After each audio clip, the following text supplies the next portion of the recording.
You know what's funny is people see me and I'm always smiling and I know I have a lot of energy and I love life. But the misconception is, oh, well, life must have been really easy for her. And lots of times too, they see I'm fit and they think, oh, you know, she can eat whatever she wants and it doesn't matter. But the truth is, when I was 18 years old, I was raped. And at that time, you know, college was my world, school was my world, everything was linked to my education.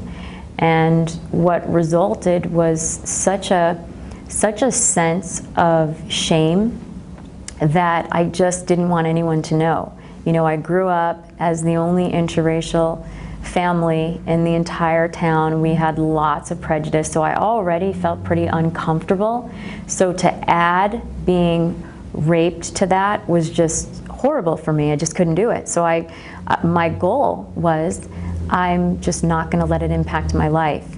And what I learned was that sometimes when you want something, you want to have control over something so badly, you give it all the power and control over you. I ultimately left school. I repressed that trauma for 7 years. I built an entirely different life. I gained 45 pounds that, you know, I used to help conceal my secret. And then all of a sudden one day, after, you know, many times I would hear little voices in there kind of trying to speak and say, this isn't the life I want, what are you doing? You know, this is what we were supposed to be doing. And I took off all the weight, and it was like about 6 months of feeling amazing in this new body, and then the post-traumatic stress episode started. The severe migraines and chills so bad and pain because my nervous system was ultimately breaking down. And I had a great family doctor who said, you know, I've felt like you haven't been yourself for years, and I really need you to let whatever it is that's trying to come up, come up. And eventually that's what happened, is all of a sudden this memory hit and everything made sense. It was, I looked at my entire life and I could connect every single dot and I knew what I was doing.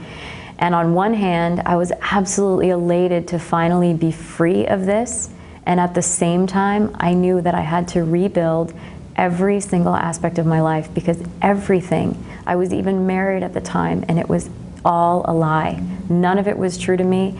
And in order to stay with any part of what I was doing for work, my marriage, any of it, meant that I was going to betray myself now consciously.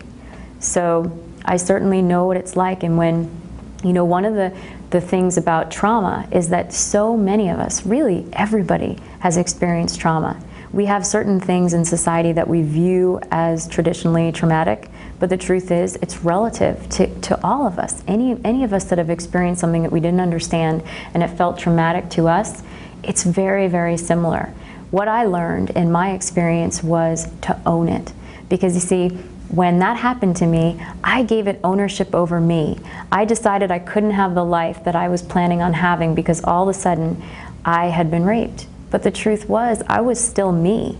And when I decided to step out and say, I'm gonna own it, I'm not gonna hide it, I'm not gonna be afraid of it, and even more so, I'm gonna figure out how I can use it to make me stronger and to reach out to other people, all of a sudden, what was such a big part of me became a really powerful piece that, yes, I could use to help other people, but such a small and insignificant aspect of who I am as a woman. Because that's not who I am. I'm me, right? And so that's what I would say to anybody out there that has experienced a trauma. Don't give it ownership over your life.